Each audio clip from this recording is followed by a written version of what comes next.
ਆਮ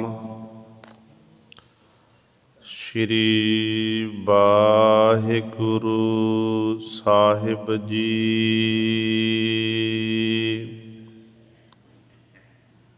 ਗਿਆਨ ਧਿਆਨ ਕਿਛ ਕਰਮ ਨ ਜਾਣਾ,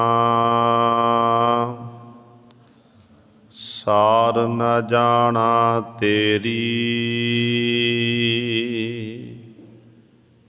ਸਭ ਤੇ ਵੱਡਾ ਸਤਿਗੁਰ ਨਾਨਕ, ਜਿਨ ਕਲ ਰਾਖੀ ਮੇਰੀ। ਗਿਆਨ ਧਿਆਨ ਕਿਛ ਕਰਮ ਨ ਜਾਨਾ, ਨਾਹਿਨ ਨਿਰਮਲ ਕਰਨੀ। ਸਾਧ ਸੰਗਤ ਕੈ ਅੰਚਲ ਲਾਵੋ, ਬਿਖਮ ਨਦੀ ਜਾਏ ਤਰਣੀ। ਗੁਰਪੂਰਾ ਜਿਨ ਸਿਮਰਿਆ, ਸੇਈ ਪਏ ਨਿਹਾਲ। ਨਾਨਕ ਨਾਮ ਅਰਾਧਨਾ, ਕਾਰਜ ਆਵੈ ਰਾਸ। ਬਾਣੀ ਗੁਰੂ ਗੁਰੂ ਹੈ ਬਾਣੀ, ਵਿੱਚ ਬਾਣੀ ਅੰਮ੍ਰਿਤ ਸਾਰੇ। ਗੁਰ ਬਾਣੀ ਕਹੈ ਸੇਵਕ ਜਨ ਮਾਨੈ, ਪਰਤਖ ਗੁਰੂ ਨਿਸਤਾਰੇ। ਸੋ ਕਹੋ ਟਲ ਗੁਰ ਸੇਵੀਐ, ਅਹਨਿਸ ਸਹਿਜ ਸੁਭਾਏ। ਦਰਸ਼ਨ ਪਰਸੈ ਗੁਰੂ ਕੈ, ਜਨਮ ਮਰਨ ਦੁਖ ਜਾਏ। ਹੋਵੈ ਸਿਫਤ ਖਸਮ ਦੀ, ਨੂਰ ਅਰਸੋ ਕੁਰਸੋ ਝਟੀਐ। ਤੁਧ ਡਿਠੇ ਸੱਚੇ ਪਾਤਸ਼ਾਹ, ਮਲ ਜਨਮ ਜਨਮ ਦੀ ਕੱਟੀਐ। ਸੱਜਣ ਸੱਚਾ ਪਾਤਸ਼ਾਹ, ਸਿਰ ਸਾਹਾਂਦਾ ਸਾਹੋ। ਜਿਸ ਪਾਸ ਬੈਠਿਆ ਸੋਹੀਐ, ਸਭਨਾ ਦਾ ਬੇਸਾਹੋ। ਸਤਿਨਾਮ ਸ਼੍ਰੀ ਵਾਹਿਗੁਰੂ ਸਾਹਿਬ ਜੀ। ਮਾਰੂ ਮਹੱਲਾ ਤੀਜਾ। ਅਗਿਆਨੀ ਅੰਧਾ ਬਹੁ ਕਰਮ ਦ੍ਰਿੜਾਏ,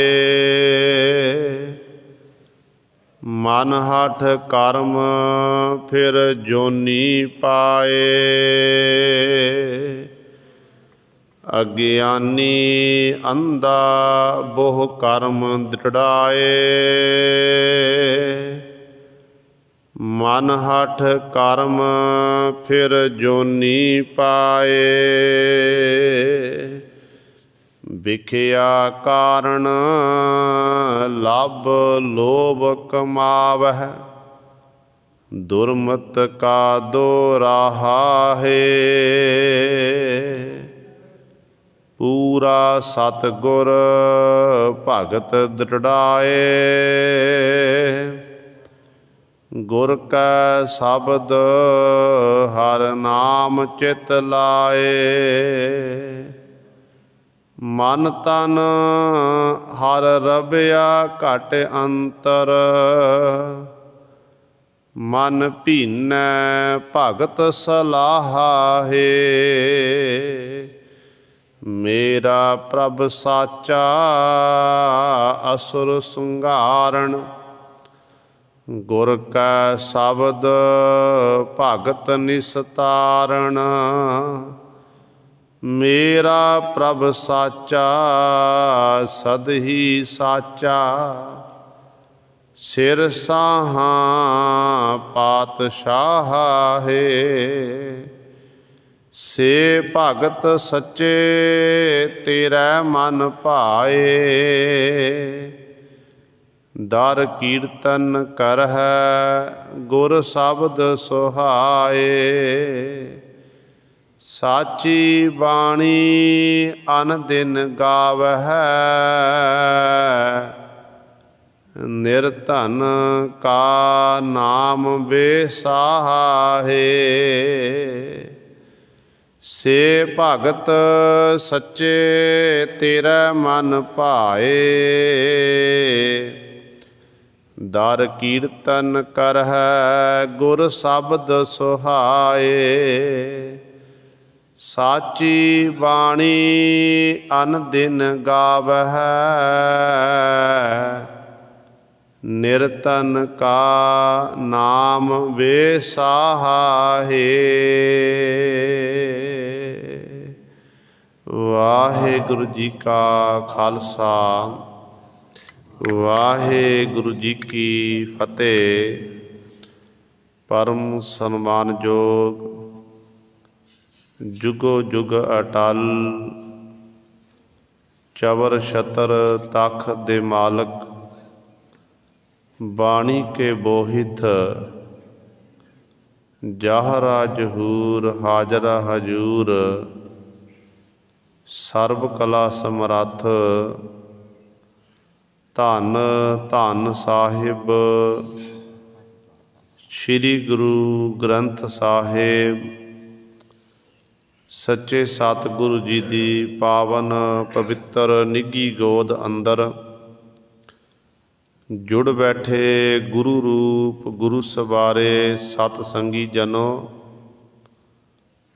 आप जी वडभागे हो जो दशमेश पिता गुरु कलगीधर सतगुरु अमृत के दाते सर्वंस दानी सहबे कमाल धन धन साहिब श्री गुरु गोबिंद सिंह महाराज जी दी चरण छो धरती।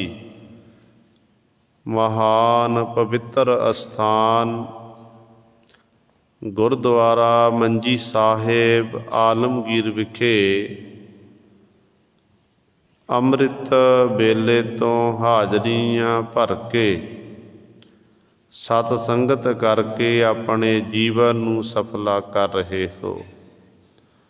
साहिबां दे पावन दरबार दे विच अमृत बेले तो सजे दीवाना विच आप जी ने हुणे ही सत्कार जो गुरु घर दे कीर्तनियां पासों श्री आसा जी की बार दे कीर्तन श्रवण कीते हन।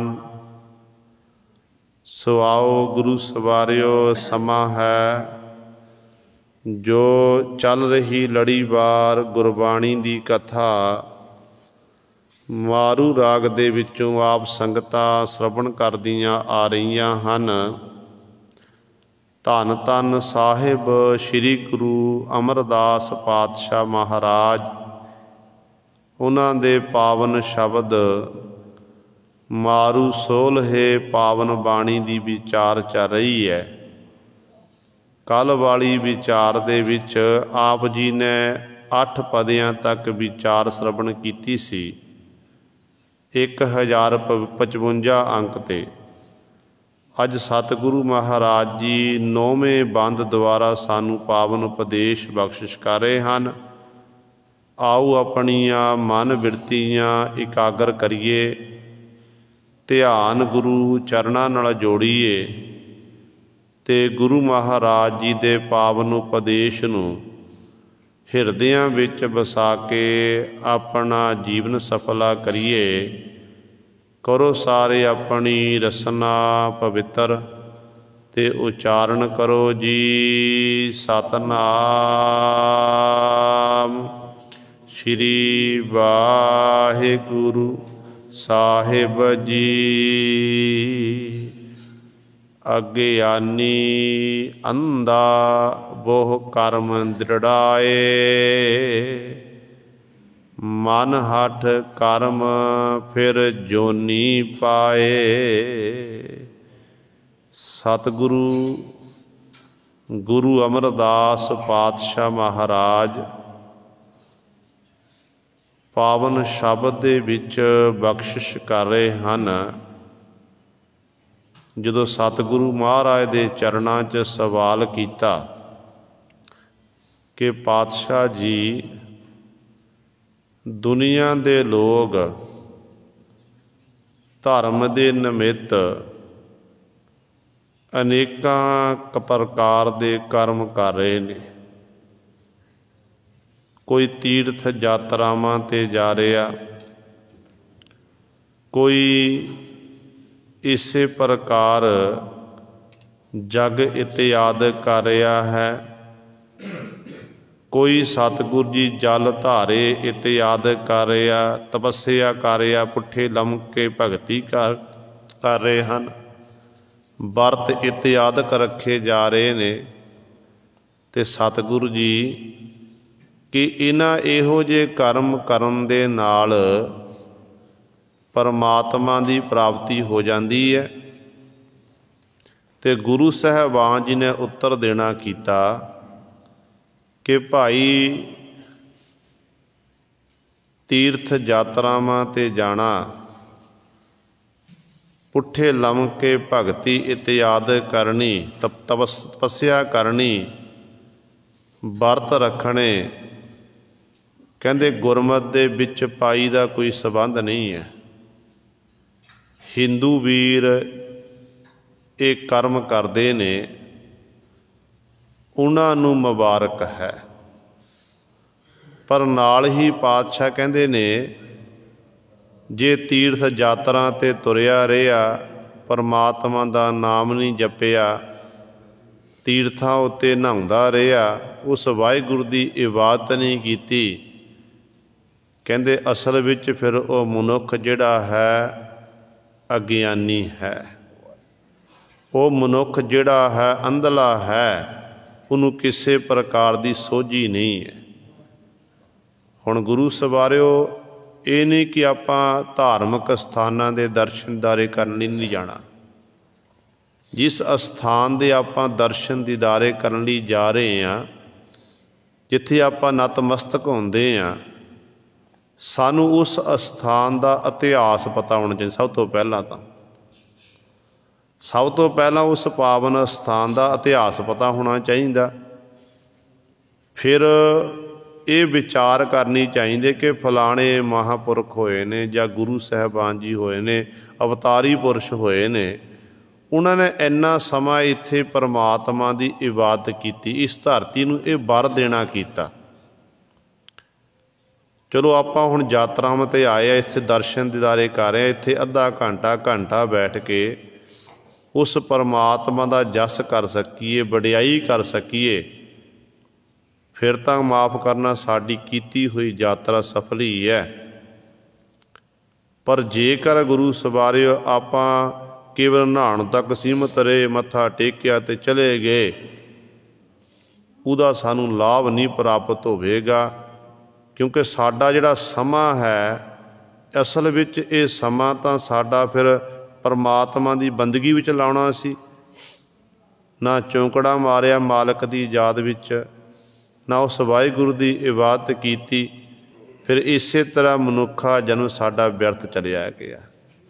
सतगुरु कहंदे जिहड़ा मनुख केवल कर्म कांडां दे विच लगिया होया है, धर्म के मिथे हुए कर्मां दे विच लगिया होया, परमात्मा की इबादत नहीं करता, बंदगी नहीं करता, असल विच वो मनुख की है, कहंदे अज्ञानी है। अज्ञानी कहंदे ने जिन्हों जिहड़ा बेगियाना होवे, ज्ञान तो रहत होवे, जिन्होंने कोई ज्ञान नहीं है, बेसमझ नूं आपां आखदे कि ये बंदा बेसमझ है, बेवकूफ है। तो गुरु साहबान जी कहंदे वो अंधला भी है नाल। अंधले का अर्थ है मुनाखा, जिन्होंने नेत्रां तो दिखाई नहीं दिंदा, आपां आखांगे फलाना मनुख अंधला। पर ते गुरु साहबान कहंदे नेत्र हुंदियां होइयां भी वो जीव अंधला है। क्यों अंधला है? क्योंकि उहदे कोल विचार रूपी नेत्र नहीं, ज्ञान रूपी नेत्र नहीं हैं। वो नेत्र नहीं हैं जिन्हां नेत्रां दे नाल ये जीव ਆਪਣੇ ਆਪ ਦੀ ਪਹਿਚਾਣ ਕਰ ਸਕੇ। ਆਪੇ ਦੀ ਪਹਿਚਾਣ ਨਹੀਂ ਕਰ ਜੇ ਆਪਾਂ ਨੂੰ ਦੇਖੀ ਆਪਣੇ ਮਨਾਂ ਵੱਲ ਝਾਤੀ ਮਾਰੀਏ ਤੇ ਆਪਾਂ ਸਾਰੇ ਅਗਿਆਨੀ ਆ, ਕਿਉਂਕਿ ਆਪਾਂ ਆਪਣੇ ਅੰਦਰ ਦੀ ਪਹਿਚਾਣ ਨਹੀਂ ਕਰ, ਸਾਡੇ ਅੰਦਰ ਕੀ ਆ, ਬਾਹਰ ਹੀ ਆਪਾਂ ਟੱਕਰਾਂ ਮਾਰੀ ਜਾ ਰਹੇ ਹਾਂ। ਜਿਹੜੇ ਅਗਿਆਨੀ ਜੀਵ ਨੇ ਨਾ, ਉਹਨਾਂ ਦਾ ਗੁਰੂ ਵੀ ਅੰਧਲਾ ਤੇ ਉਹ ਆਪ ਵੀ ਅੰਧਲੇ ਹੁੰਦੇ ਨੇ, ਕਿਉਂਕਿ ਅਸਲ ਵਿੱਚ ਨਾ ਤਾਂ ਉਹਨਾਂ ਦਾ ਗੁਰੂ ਮੁਕਤ ਹੁੰਦਾ ਤੇ ਨਾ ਉਹ ਮੁਕਤ ਹੋ ਸਕਦੇ ਨੇ। ਜੇ ਮਹਾਂਪੁਰਖ ਇੱਕ ਸਾਖੀ ਸੁਣਾਉਂਦੇ ਹੁੰਦੇ ਸੀ, ਕਹਿੰਦੇ ਨੇ ਇੱਕ ਮਨਾਖਾ ਅੰਧਲਾ ਪੁਰਸ਼ ਸਫ਼ਰ ਕਰ ਰਿਹਾ ਹੈ। ਉਹ ਬੀਆਬਾਨ ਜੰਗਲ 'ਚ ਪਹੁੰਚ ਗਿਆ। ਜੰਗਲ 'ਚ ਪਹੁੰਚਿਆ ਤੇ ਰਸਤਾ ਭਟਕ ਗਿਆ। ਸਾਰਾ ਦਿਨ ਲੰਘ ਗਿਆ ਵਿਚਰਦਿਆਂ, ਪਰ ਰਾਹ ਨਹੀਂ ਆ ਰਿਹਾ, ਸਹੀ ਰਾਹ ਉੱਤੇ ਨਹੀਂ ਲੰਘ ਰਿਹਾ। ਕੁਰਾਹੇ ਪੈ ਗਿਆ ਤੇ ਉੱਚੀ ਉੱਚੀ ਰੋਣ ਲੱਗ ਪਿਆ। ਉੱਚੀ ਉੱਚੀ ਰੋਂਦਾ, ਆਵਾਜ਼ ਦਿੰਦਾ, ਹੋਕਾ ਦਿੰਦਾ ਕਿ ਕੋਈ ਹੈ ਜਿਹੜਾ ਮੈਨੂੰ ਇਸ ਬੀਆਬਾਨ ਜੰਗਲ 'ਚੋਂ ਬਾਹਰ ਕੱਢ ਦਵੇ, ਮੈਂ ਉਹਨੂੰ ਮਿਹਨਤ ਮਜ਼ਦੂਰੀ ਦੇ ਦਿਆਂਗਾ। ਮੈਂ ਨੇਤਰਾਂ ਤੋਂ ਮਨਾਖਾ ਹਾਂ, ਮੈਨੂੰ ਕੁਝ ਦਿਖਾਈ ਨਹੀਂ ਦੇ ਰਿਹਾ ਏ, ਮੇਰੀ ਕੋਈ ਆ ਕੇ ਮਦਦ ਕਰਨਾ ਕਰੇ, ਜੋ ਮੰਗੇਗਾ ਮੈਂ ਦੇਵਾਂਗਾ ਜ਼ਰੂਰ। ਕਹਿੰਦੇ ਉੱਚੀ ਉੱਚੀ ਹੋਕਾ ਦੇ ਰਿਹਾ, ਨਾਲੇ ਰੋਂਦਾ ਏ। ਤੇ ਇੱਕ ਮਨੁੱਖ ਆ ਗਿਆ, ਕਹਿਣ ਲੱਗਿਆ, ਭਰਾਵਾ ਤੈਨੂੰ ਮੈਂ ਇਸ ਬੀਆਬਾਨ ਜੰਗਲ ਵਿੱਚੋਂ ਬਾਹਰ ਕੱਢਾਂਗਾ, ਜੰਗਲ 'ਚੋਂ ਬਾਹਰ ਕੱਢਾਂਗਾ, ਪਰ ਮੇਰੀ ਇੱਕ ਸ਼ਰਤ ਹੈ। ਕਿ ਸ਼ਰਤ ਇਹ ਹੈ ਕਿ ਮੈਨੂੰ ਲੱਗੀ ਹੈ ਭੁੱਖ, ਮੈਂ ਪ੍ਰਸ਼ਾਦਾ ਨਹੀਂ ਛਕਿਆ, ਪਹਿਲਾਂ ਮੈਂ ਰੋਟੀ ਖਿਲਾਣਾ ਕਰ, ਤੇਰੇ ਕੋਲ ਜੋ ਕੁਝ ਤਾਂ ਆਪਣੇ ਪੱਲੇ ਬੰਨ੍ਹਿਆ ਹੋਇਆ ਨਾ, ਤੇ ਮੈਨੂੰ ਉਹ ਤੂੰ ਖਾਣ ਲਈ ਦੇਣਾ ਕਰ। ਪਹਿਲਾਂ ਮੈਂ ਰੋਟੀ ਖਾਵਾਂਗਾ, ਰੋਟੀ ਖਾਣ ਤੋਂ ਬਾਅਦ ਤੇਰਾ ਹੱਥ ਪਕੜ ਕੇ ਮੈਂ ਤੈਨੂੰ ਇਸ ਬੀਆਬਾਨ ਜੰਗਲ 'ਚੋਂ ਬਾਹਰ ਕੱਢ ਦਿਆਂਗਾ, ਕੁਰਾਹੇ ਪੇ ਨੂੰ ਰਾਹ ਪਾ ਦਿਆਂਗਾ। ਹੁਣ ਅੰਧਲੇ ਇਨਸਾਨ ਨੇ, ਮਨਾਖੇ ਇਨਸਾਨ ਨੇ ਕੋਲ ਚੂਰੀ ਕੁੱਟ ਕੇ ਰੱਖੀ ਹੋਈ ਸੀ, ਕਹਿੰਦੇ ਨੇ ਉਹ ਖਾਣ ਲਈ ਤੀ। ਕਹਿਣ ਲੱਗੇ, ਲੈ ਭਰਾਵਾ ਤੂੰ ਇਹ ਖਾਣਾ ਕਰ, ਪਰ ਮੈਨੂੰ ਬਾਹਰ ਕੱਢ। ਹੁਣ ਜਦੋਂ ਭੋਜਨ ਪ੍ਰਸ਼ਾਦਾ ਜੋ ਕੁਝ ਵੀ ਸੀ ਦੂਸਰੇ ਨੇ ਛਕਿਆ, ਛਕ ਕੇ ਤ੍ਰਿਪਤ ਹੋ ਗਿਆ, ਰੱਜ ਗਿਆ। ਕਹਿਣ ਲੱਗਿਆ, ਭਰਾਵਾ ਤੇਰਾ ਧੰਨਵਾਦ, ਤੈਂ ਮੈਨੂੰ ਮੇਰੀ ਭੁੱਖ ਮਿਟਾਉਣਾ ਕੀਤੀ ਹੈ, ਮੈਨੂੰ ਇਹ ਖੁਰਾਕ ਦੇਣਾ ਕੀਤੀ, ਚੱਲ ਮੈਂ ਤੈਨੂੰ ਬਾਹਰ ਕੱਢਾਂ। ਹੱਥ ਪਕੜ ਲਿਆ, ਹੱਥ ਪਕੜਿਆ ਹੋਇਆ ਹੈ ਤੇ ਦੋਨੋਂ ਗੱਲਾਂ ਬਾਤਾਂ ਮਾਰਦੇ ਹੋਏ ਜਾ ਰਹੇ ਨੇ। ਕਹਿੰਦੇ ਨੇ ਉਸੇ ਹੀ ਜੰਗਲ ਦੇ ਵਿੱਚ ਇੱਕ ਖੂਹ ਸੀ ਜਿਹੜਾ ਸੁੱਕਾ ਪਿਆ ਸੀ, ਤੇ ਖੂਹ ਦੇ ਵਿੱਚ ਦੋਨੋਂ ਡਿੱਗ ਗਏ। ਜੋ ਡਿੱਗੇ ਨੇ, ਜਿਹੜਾ ਅੰਧਲਾ ਮਨੁੱਖ ਸੀ ਨਾ, ਜਿਹਨੇ ਆਖਿਆ ਸੀ ਕਿ ਮੈਨੂੰ ਬਾਹਰ ਕੱਢਣਾ ਕਰ, ਤੇ ਉੱਚੀ ਉੱਚੀ ਰੋਲਾ ਪਾਉਣ ਲੱਗਿਆ। ਕਹਿਣ ਲੱਗਿਆ, ਤੈਂ ਮੇਰੇ ਨਾਲ ਧੋਖਾ ਕੀਤਾ ਏ, ਮੈਂ ਤੈਨੂੰ ਆਖਣਾ ਸੀ ਕਿ ਮੈਨੂੰ ਬਾਹਰ ਕੱਢਣਾ ਕਰ, ਪਰ ਤੂੰ ਮੈਨੂੰ ਇਹ ਕਿੱਥੇ ਸੁੱਟਣਾ ਕੀਤਾ ਏ।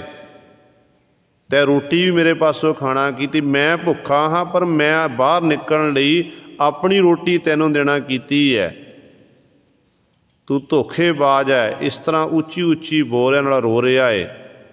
ਤੇ ਦੂਜੇ ਮਨੁੱਖ ਨੇ, ਜਿਹੜਾ ਇਹਨੇ ਹੱਥ ਪਕੜੀ ਰੋਟੀ ਖਾਧੀ ਸੀ, ਉਹ ਕਹਿਣ ਲੱਗਿਆ, ਭਰਾਵਾ ਫਿਕਰ ਨਾ ਕਰ, ਜਿੱਥੇ ਤੂੰ ਡਿੱਗਿਆ ਉੱਥੇ ਨਾਲ ਤੇਰੇ ਮੈਂ ਵੀ ਡਿੱਗਿਆ, ਜਿੱਥੇ ਤੂੰ ਡਿੱਗਿਆ ਉੱਥੇ ਮੈਂ ਵੀ ਡਿੱਗਿਆ ਹਾਂ। ਤੇ ਕਾਰਨ ਇਹ ਹੈ ਕਿ ਤੂੰ ਵੀ ਅੰਧਾ ਤੇ ਮੈਂ ਵੀ ਅੰਧਲਾ, ਦਿਖਾਈ ਤੈਨੂੰ ਵੀ ਨਹੀਂ ਦਿੰਦਾ ਸੀ ਤੇ ਦਿਖਾਈ ਮੈਨੂੰ ਵੀ ਨਹੀਂ ਦਿੰਦਾ ਸੀ। ਤੇ ਬਸ ਮੈਨੂੰ ਲੱਗੀ ਸੀ ਭੁੱਖ, ਤੂੰ ਉੱਚੀ ਉੱਚੀ ਰੋ ਰਿਹਾ ਸੀ ਕਿ ਮੈਨੂੰ ਇੱਥੋਂ ਕੋਈ ਬਾਹਰ ਕੱਢੋ, ਮੈਂ ਅੰਧਲਾ ਹਾਂ ਤੇ ਮੈਂ ਜੋ ਮੰਗੇਗਾ ਮੈਂ ਦੇ ਦੇਵਾਂਗਾ। ਕਹਿਣ ਲੱਗਿਆ, ਮੈਂ ਸੋਚਿਆ ਕਿ ਮੈਨੂੰ ਭੁੱਖ ਲੱਗੀ ਹੈ, ਰੋਟੀ ਦੇ ਕੋਈ ਜ਼ਰੂਰ ਹੋ, ਰੋਟੀ ਮੈਨੂੰ ਖਾਣ ਨਹੀਂ ਦੇ ਦੇਵੇਗਾ। ਤੇ ਗੁਰੂ ਸਵਾਰਿਓ, ਉਹ ਆਪ ਵੀ ਉੱਥੇ ਡਿੱਗਿਆ। ਕਹਿਣ ਦਾ ਭਾਵ ਜਿਹਦਾ ਗੁਰੂ ਅੰਧਲਾ ਹੋਵੇ ਉਹ ਆਪਣੇ ਚੇਲੇ ਪਾਲਕਿਆਂ ਨੂੰ ਇਸੇ ਤਰ੍ਹਾਂ ਹੀ ਵਿਕਾਰਾਂ ਰੂਪੀ ਖੂਹ 'ਚ ਡੇਗ ਦਿੰਦਾ ਹੈ, ਉਹ ਬਾਹਰ ਨਹੀਂ ਕੱਢ ਸਕਦਾ ਹੈ। ਜਿਹਦਾ ਪੂਰਾ ਗੁਰੂ ਹੋਵੇ ਨਾ, ਪੂਰੇ ਗੁਰੂ, ਗੁਰੂ ਗ੍ਰੰਥ ਸਾਹਿਬ ਮਹਾਰਾਜ 10 ਪਾਤਸ਼ਾਹੀਆਂ ਸਾਡੇ, ਪੂਰਾ ਗੁਰੂ ਜਿਹਦਾ ਹੋਵੇ, ਪੂਰੇ ਗੁਰੂ ਸਾਹਿਬਾਨ ਜੀ ਫਿਰ ਸਾਡੀ ਬਾਂਹ ਪਕੜਦੇ ਨੇ। ਬਾਂਹ ਪਕੜ ਕੇ ਸਤਿਗੁਰੂ ਸਾਨੂੰ ਵਿਕਾਰਾਂ ਰੂਪੀ ਖੂਹ 'ਚੋਂ ਬਾਹਰ ਕੱਢ ਦਿੰਦੇ ਨੇ। ਸਤਿਗੁਰੂ ਸਾਨੂੰ ਗਿਆਨ ਰੂਪੀ ਨੇਤਰ ਬਖਸ਼ਿਸ਼ ਕਰ ਦਿੰਦੇ ਨੇ ਕਿ ਸਿੱਖਾ ਆਹ ਨੇਤਰ ਹੈ, ਇਹਨਾਂ ਨੇਤਰਾਂ ਦੇ ਰਾਹੀਂ ਤੂੰ ਬਾਹਰ ਨਿਕਲਣਾ ਕਰ, ਤੂੰ ਨਿਕਲ ਸਕਦਾ ਹੈ, ਤੇਰੇ ਕੋਲ ਸ਼ਮਤਾ ਹੈ ਨਿਕਲਣ ਦੀ। ਪਰ ਗੱਲ ਕੀ ਹੈ, ਤੈਨੂੰ ਅਭਿਆਸ ਕਰਨਾ ਪਵੇਗਾ, ਗੁਰੂ ਦੇ ਬਚਨਾਂ ਨੂੰ ਮੰਨਣਾ ਪਵੇਗਾ। ਪਰ ਨਹੀਂ, ਤੇਰੀ ਹਾਲਤ ਇਹੋ ਜਿਹੀ ਹੋ ਜਾਣੀ ਹੈ ਕਿ ਆਪ ਡੁੱਬੇ ਚੋਂ ਵੇਦ ਮੈਂ ਚੇਲੇ ਦੀਏ ਬਹਾਏ। ਇਹੋ ਜਿਹੀ ਹਾਲਤ ਜਿਹੜੇ ਮਨਮੁੱਖ ਜੀਵਾਂ ਦੀ, ਜਿਹੜੇ ਗੁਰਮੁਖ, ਜਿਹੜੇ ਆਪਣੇ ਆਪ ਨੂੰ ਗੁਰੂ ਕਹਾਉਂਦੇ ਨੇ ਪਰ ਗੁਰੂ ਵਾਲਾ ਗੁਣ ਇੱਕ ਵੀ ਨਹੀਂ ਹੈ, ਗੁਰੂ ਸਾਹਿਬਾਨ ਦੇ ਬਰੋਬਰਤਾ ਕਰਨ ਦੀ ਕੋਸ਼ਿਸ਼ ਕਰਦੇ ਹਨ, ਉਹ ਆਪ ਵੀ ਡੁੱਬੇ ਹੁੰਦੇ ਨੇ ਅਤੇ ਆਪਣਿਆਂ ਨੂੰ ਵੀ ਡੋਬ ਲੈਂਦੇ ਨੇ। ਇਹੋ ਜਿਹੇ ਜੀਵਾਂ ਨੂੰ ਆਖਿਆ ਜਾਂਦਾ ਹੈ ਅਗਿਆਨੀ, ਬੇਸਮਝ, ਜਿਹਨੂੰ ਕਿਸੇ ਪ੍ਰਕਾਰ ਦੀ ਸੋਝੀ ਨਹੀਂ ਹੈ। ਅਤੇ ਸਤਿਗੁਰੂ ਕਹਿੰਦੇ ਇਹੋ ਜਿਹੇ ਜੀਵ ਜਿਹੜੇ ਨੇ, ਅਗਿਆਨੀ ਅੰਧਾ ਹੈ, ਬਹੁ ਕਰਮ ਕਮਾਏ, ਧਰਮ ਦੇ ਨਾਂ 'ਤੇ ਮਿਥੇ ਹੋਏ ਅਨੇਕਾਂ ਪ੍ਰਕਾਰ ਦੇ ਤੀਰਥਾਂ ਦਾ ਰਟਨ ਕਰਨਾ, ਇਸ਼ਨਾਨ ਇਤਿਆਦ ਕਰਨਾ। ਕਹਿੰਦੇ ਇਹੀ ਕਰਮਾਂ ਵਿੱਚ ਲੱਗੇ ਹੋਏ ਨੇ, ਅਸਲ ਕਰਮ ਕੀਤਾ ਨਹੀਂ ਹੈ। ਵਾਹਿਗੁਰੂ ਦਾ ਨਾਮ ਜਪਣਾ, ਉਸ ਮਾਲਕ ਦੀ ਇਬਾਦਤ ਕਰਨੀ, ਉਹ ਕੰਮ ਕੀਤਾ ਨਹੀਂ ਹੈ। ਕਰਮ ਕਾਂਡਾਂ ਵਿੱਚ ਹੀ ਲੱਗਿਆ ਰਿਹਾ। ਹਾਲਤ ਕੈਸੀ ਹੋ ਗਈ, ਮਨ ਹੱਠ ਕਰਮ ਫਿਰ ਜੋਨੀ ਪਾਏ। ਅਤੇ ਗੁਰੂ ਸਾਹਿਬਾਨ ਜੀ ਕਹਿੰਦੇ ਇਹ ਮਨ ਦੇ ਹੱਠ ਦੇ ਕਰਮ ਨੇ। ਮਨ ਹੱਠ ਕਿਨੈ ਨ ਪਾਇਓ, ਸਭ ਥੱਕੇ ਕਰਮ ਕਮਾਏ। ਇਹ ਮਨ ਦਾ ਹੱਠ ਦੇ ਰਾਹੀਂ ਅੱਜ ਤੱਕ ਕੋਈ ਉਸ ਪਰਮਾਤਮਾ ਨੂੰ, ਵਾਹਿਗੁਰੂ ਨੂੰ ਪ੍ਰਾਪਤ ਨਹੀਂ ਕਰ ਸਕਿਆ। ਵੱਡੇ ਵੱਡੇ ਸੰਸਾਰ ਦੇ ਵਿੱਚ ਹੋਏ ਨੇ ਜਿਹੜੇ ਆਪਣੇ ਆਪ ਨੂੰ ਵਿਖਾਉਂਦੇ ਸੀ ਕਿ ਅਸੀਂ ਮਨ ਦੇ ਹੱਠ ਕਰਕੇ ਉਸ ਰੱਬ ਨੂੰ ਪ੍ਰਾਪਤ ਕਰ ਲਵਾਂਗੇ, ਪਰ ਉਹਨਾਂ ਦੇ ਅੰਦਰ ਉਲਟ ਹੰਕਾਰ ਹੀ ਪੈਦਾ ਹੋਇਆ। ਹੰਕਾਰ, ਜਿੱਥੇ ਹੰਕਾਰ ਉੱਥੇ ਪਰਮਾਤਮਾ ਨਹੀਂ। ਫਿਰ ਗੁਰਬਾਣੀ ਕਹਿੰਦੀ ਹੈ ਕਿ ਹਰਿ ਜੂ ਹੰਕਾਰ ਨਾ ਭਾਵੇ, ਵੇਦ ਕੂਕ ਸੁਣਾਵੇ। ਹਰੀ ਨੂੰ ਚੰਗਾ ਨਹੀਂ ਲੱਗਦਾ ਹੰਕਾਰ। ਮਨ ਦੇ ਹੱਠ ਕਰਕੇ ਮਨੁੱਖ ਦੇ ਕੋਲ ਰਿੱਧੀਆਂ ਸਿੱਧੀਆਂ ਆ ਸਕਦੀਆਂ ਨੇ, ਪਰ ਜੇ ਮਨੁੱਖ ਸੋਚੇ ਕਿ ਉਸ ਮਾਲਕ ਨਾਲ ਮੈਂ ਇੱਕਮਿਕ ਹੋ ਜਾਵਾਂ ਤੇ ਉਹ ਨਹੀਂ ਹੋ ਸਕਦਾ ਹੈ। ਉਹਦੇ ਰਹੀ ਅੰਦਰ ਸਾਡਾ ਸ਼ਾਂਤ ਚਿੱਤ ਹੋਣਾ ਚਾਹੀਦਾ, ਇਕਾਗਰਤਾ ਹੋਣੀ ਚਾਹੀਦੀ ਅੰਦਰ ਦੀ, ਪਕੜ, ਅੰਦਰ ਦੀ ਪਕੜ ਮਜ਼ਬੂਤ ਹੋਣੀ ਚਾਹੀਦੀ ਹੈ। ਅਤੇ ਮਨ ਦੇ ਹੱਠ ਕਰਕੇ ਤਾਂ ਫਿਰ ਮਨ 'ਚ ਹੰਕਾਰ ਆਉਂਦਾ ਏ ਕਿ ਮੈਂ ਪੁੱਠੇ ਲਮਕੇ ਭਜਨ ਬੰਦਗੀ ਕਰ ਰਿਹਾ ਹਾਂ, ਮੈਂ ਇੱਕ ਲੱਤ ਦੇ ਭਾਰ ਖਲੋਤਾ ਹਾਂ, ਮੈਂ ਜਲ ਧਾਰੇ ਕਰਕੇ ਇੰਨਾ ਘੰਟਾ ਮੈਂ ਪਾਣੀ ਵਿੱਚ ਖਲੋਤਾ ਰਹਿੰਦਾ ਹਾਂ। ਇਹ ਤਾਂ ਹੰਕਾਰ ਹੋ ਗਿਆ। ਕਹਿੰਦੇ ਇੱਕ ਰਿਸ਼ੀ ਨੇ ਪਰਮਾਤਮਾ ਦੀ ਇਬਾਦਤ ਕੀਤੀ, ਭਜਨ ਬੰਦਗੀ 'ਚ ਲੱਗ ਗਿਆ, ਲੰਮੀ ਸਮਾਧੀ ਲਾ ਲਈ, ਕਈ ਸਾਲ ਲੰਘ ਗਏ। ਸਾਲ ਲੰਘੇ ਅਤੇ ਅੱਜ ਅਵਸਥਾ ਇਹੋ ਜਿਹੀ ਬਣ ਗਈ, ਹਿੰਦੂ ਮਤ ਦੇ ਗ੍ਰੰਥਾਂ 'ਚ ਗਾਥਾ ਲਿਖੀ ਹੈ, ਕਹਿੰਦੇ ਨੇ ਇਹੋ ਜਿਹੀ ਅਵਸਥਾ ਬਣ ਗਈ ਜਿਹੜਾ ਖੂਨ ਸੀ ਨਾ, ਬਲੱਡ ਸੀ, ਉਹ ਹਰੇ ਰੰਗ ਦਾ ਹੋ ਗਿਆ, ਉਹਦਾ ਰੰਗ ਵੀ ਬਦਲ ਗਿਆ। ਜਦੋਂ ਰੰਗ ਬਦਲਿਆ ਅਤੇ ਰਿਸ਼ੀ ਜਿਹੜਾ ਹੈ ਉੱਚੀ ਨੱਚਣ ਲੱਗ ਪਿਆ, ਕੁੱਦਣ ਲੱਗ ਪਿਆ। ਜੇ ਕੁੱਦਦਾ ਏ ਅਤੇ ਇਹਨੂੰ ਪੁੱਛਿਆ ਕਿ ਭਾਈ ਤੂੰ ਕਿਉਂ ਨੱਚ ਰਿਹਾ ਹੈ? ਅਤੇ ਕਹਿਣ ਲੱਗਿਆ ਦੇਖੋ ਮੇਰੀ ਭਜਨ ਬੰਦਗੀ ਸਫਲ ਹੀ ਹੋ ਗਈ, ਅੱਜ ਮੇਰੇ ਲਹੂ ਦਾ ਰੰਗ ਵੀ ਮੇਰਾ ਬਦਲ ਗਿਆ, ਜਿਸ ਕਰਕੇ ਮੈਂ ਖੁਸ਼ੀ ਮਨਾ ਰਿਹਾ ਹਾਂ। ਕਹਿੰਦੇ ਨੇ ਆਕਾਸ਼ਬਾਣੀ ਹੋਈ ਕਿ ਮਾਣ ਨਾ ਕਰ, तेरे जैसे बड़े बड़े ऋषि संसार विच आए ने, इसे मान करके वो डुब गए। ये तेरा हठ है, हंकार है तेरे अंदर, वो फिर नहीं हटिया। कहते ने शिव जी ने अपनी एक उंगल वड्डी, उंगल च राख दे ढेर लागे धरती उत्ते। कहन लगे ए ऋषि जी देखो तुसी मान करते फिरदे हो, आ देखो जिहड़ा महादेव शिव जी है वो तुसी कहंदे मेरा जिहड़ा लहू है ये जिहड़ा हरा रंग इहदा बन गया, हरा पानी बन गया, ते देखो महादेव दा जिहड़ा ब्लैड सी सारा वो राख बनिया होया है। कहंदे ने मान काहदा करदा फिरदा, मान त्याग दे, निमाणे बन के परमात्मा दा नाम जप, तैनूं सब कुछ प्राप्त हो जाएगा। ये है मन का हठ। जो मन का हठ आपां करदे आ ना, मन दे हठ करके साडी परमात्मा नालों बिथ दिनों दिन वधदी जाती है। फिर गुरु साहबान कहते इस तरह नहीं उस रब की प्राप्ति होंदी है। रब की प्राप्ति करन दे लई सानू रब जैसे ही बनना पवेगा। रब की प्राप्ति करने लई रब जैसे बनना पवेगा। रब की है परोपकार करता, तो साडा सुभाव ही परोपकार वाला होना चाहिए। रब की है दानी है, तो साडा सुभाव ही दानी होना चाहिए। तो रब विच ये गुण ने, जिहड़े गुण परमात्मा विच उही गुण उहदे प्यारे भगतां दे विच हुंदे ने। जिहड़े जदों वो गुण बिल्कुल बरोबर हो जाते ने, फिर परमात्मा वाहिगुरू उहनूं अपने नाल मेल लैंदा है, फिर मिलदा असल विच। ते सतगुरु कहंदे पर जे मन दे हट कर्म करदा रहा धर्म दे निमित्त, पर मन दे हट करके करदा रहा, कहंदे इस तरह फिर रब नहीं मिलना। जे कहंदे इस तरह तो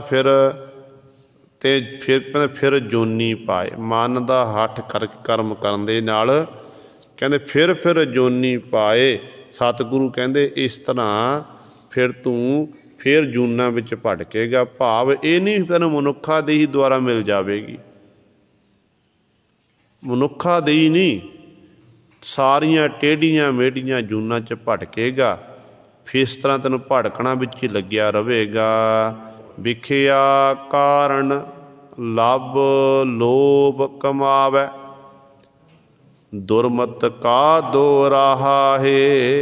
विखिया कारण, माया दे कारण, विषयां दे कारण जीव कहंदे कर्म कमांदा। कीड़े कर्म? लभ ते लोभ। हुण दो शब्द ने, पहला शब्द है लल्ला बब्बे नूं औंकड़ लव, ते दूजा है लल्ले नूं होड़ा ते भब्बा भब्बे नूं औंकड़ लोभ। दोनों के अर्थ वखरे वखरे ने। लभ ते लोभ दे अर्थ वखरे ने। लभ का अर्थ है जीव दे चस्के।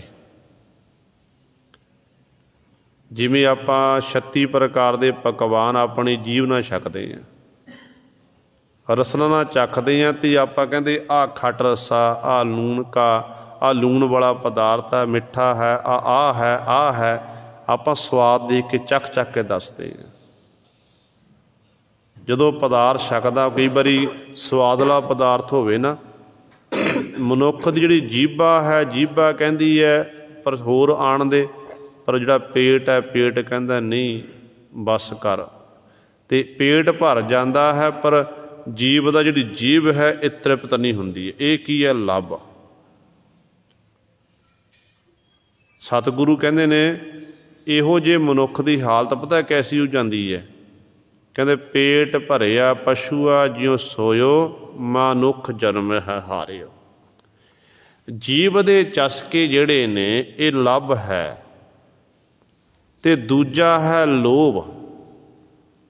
पदार्थां दा लोभ करना, धन संपदा लोभ, ते इहदे विच ही गुरु सर गलतान रहना। जमीन भूमि दा मोह, लोभ जिहड़ा है, लालच जिहनूं आपां कहंदे लालच करना, ते लालच विच ही गलतान हो जाना।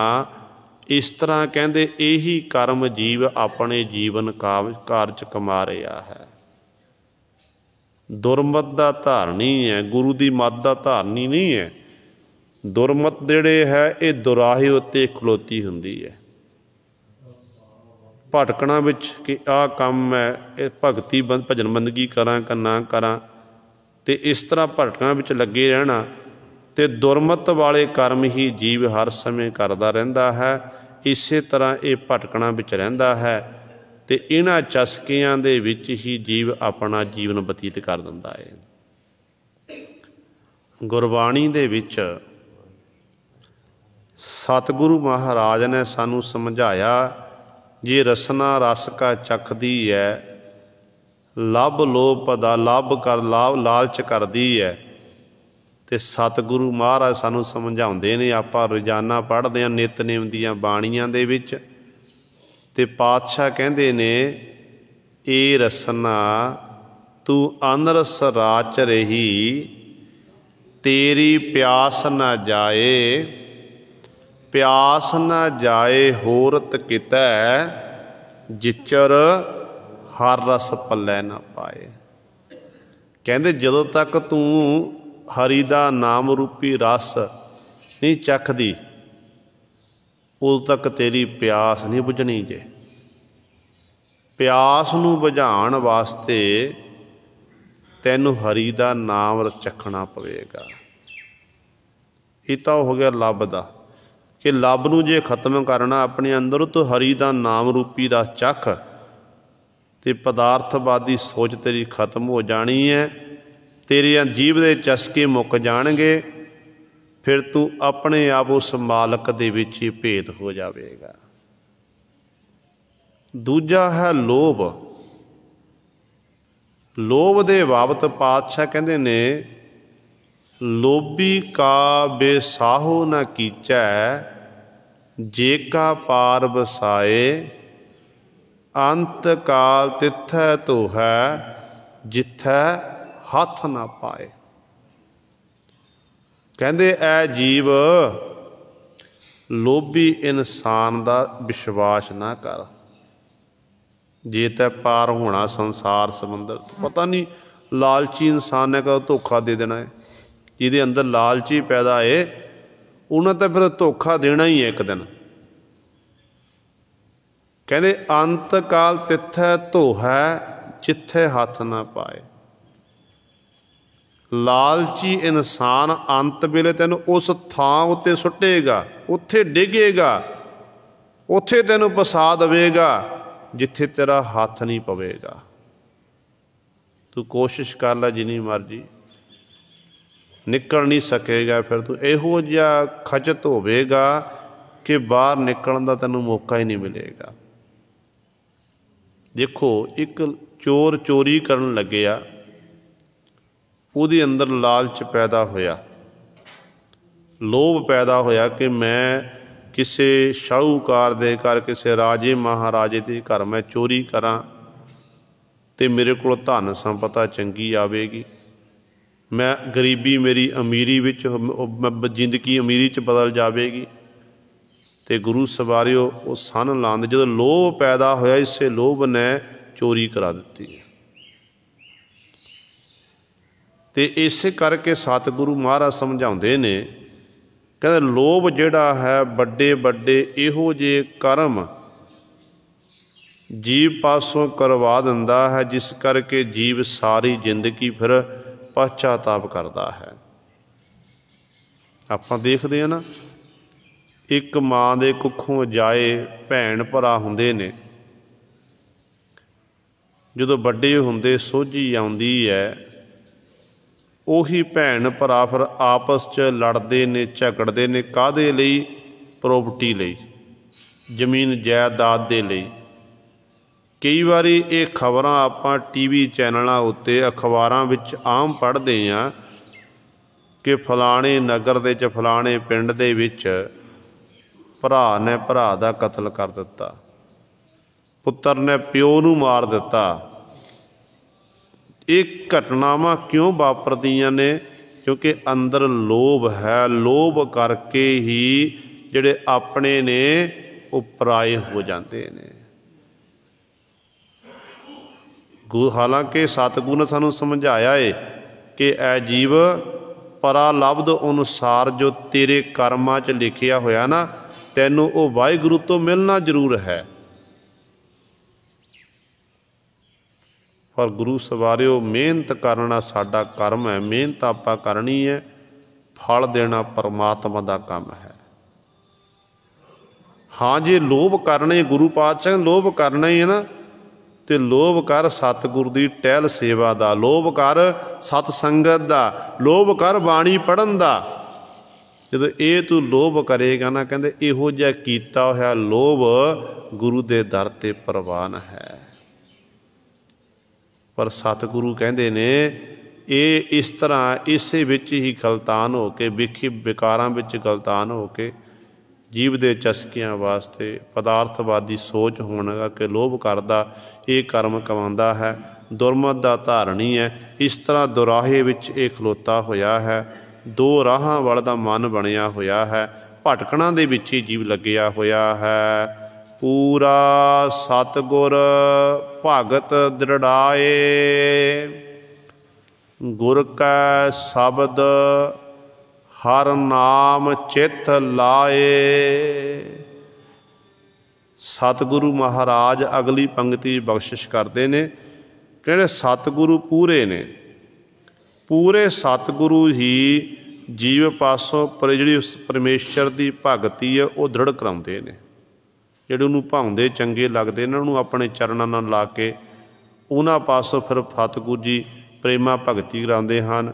ਉਹ ਗੁਰੂ ਦੇ ਸ਼ਬਦ ਜੁੜ ਜਾਂਦੇ ਨੇ, ਸ਼ਬਦ ਨਾਲ ਜੁੜ ਕੇ ਹਰੀ ਨਾਮ ਦੇ ਵਿੱਚ ਆਪਣੇ ਚਿੱਤ ਨੂੰ ਜੋੜ ਲੈਂਦੇ ਨੇ।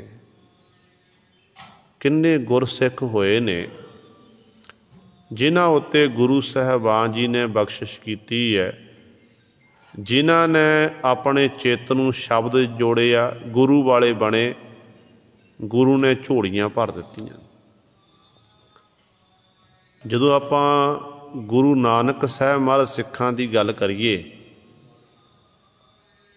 ਤੇ ਧੰਨ ਗੁਰੂ ਅਮਰਦਾਸ ਪਾਤਸ਼ਾਹ ਮਹਾਰਾਜ ਦੇ ਭਤੀਜੇ ਹੋਏ ਨੇ ਭਾਈ ਸਾਹਿਬ ਭਾਈ ਗੁਰਦਾਸ ਜੀ। ਭਾਈ ਸਾਹਿਬ ਭਾਈ ਗੁਰਦਾਸ ਜੀ ਨੇ ਗੁਰੂ ਅੰਗਦ ਦੇਵ ਮਹਾਰਾਜ ਤੋਂ ਲੈ ਕੇ ਛੇਵੇਂ ਸਤਿਗੁਰੂ ਗੁਰੂ ਹਰਗੋਬਿੰਦ ਸਾਹਿਬ ਮਹਾਰਾਜ ਤੱਕ ਉਹਨਾਂ ਦੀ ਟਹਿਲ ਸੇਵਾ 'ਚ ਹਾਜ਼ਰ ਰਹੇ। ਛੇਵੇਂ ਪਾਤਸ਼ਾਹ ਦੇ ਸਮੇਂ ਉਹਨਾਂ ਨੇ ਆਪਣੇ ਪੰਜ ਭੂਤਕ ਸਰੀਰ ਨੂੰ ਤਿਆਗਿਆ। ਭਾਈ ਗੁਰਦਾਸ ਜੀ ਦੇ ਜੀਵਨ ਦੇ ਬਾਬਤ ਆਪ ਜੀ ਭਲੀ ਭਤ ਜਾਣੂ ਕਿ ਕਿੰਨੀਆਂ ਸੇਵਾਵਾਂ ਗੁਰੂ ਘਰ ਦੀਆਂ ਕੀਤੀਆਂ ਨੇ। ਇੱਥੋਂ ਤੱਕ ਸਭ ਤੋਂ ਵੱਡੀ ਸੇਵਾ ਕੀਤੀ ਹੈ, ਧੰਨ ਧੰਨ ਸਾਹਿਬ ਸ਼੍ਰੀ ਗੁਰੂ ਗ੍ਰੰਥ ਸਾਹਿਬ ਲਖਾਰੀ ਬਣੇ ਨੇ, ਜੋ ਰਾਮਸਰ ਵਾਲੇ ਅਸਥਾਨ 'ਤੇ ਧੰਨ ਗੁਰੂ ਅਰਜਨ ਦੇ ਮਰਨ ਭਾਈ ਗੁਰਦਾਸ ਜੀ ਲਖਾਰੀ ਲਾ ਕੇ ਪੋਥੀ ਪਰਮੇਸ਼ਰ ਕੇ ਥਾਂ ਦੇ ਨਾਲ ਸਤਿਗੁਰੂ ਨੂੰ ਇਹ ਗੁਰੂ ਗ੍ਰੰਥ ਸਾਹਿਬ ਦਾ ਨਾਮ ਰੱਖਿਆ।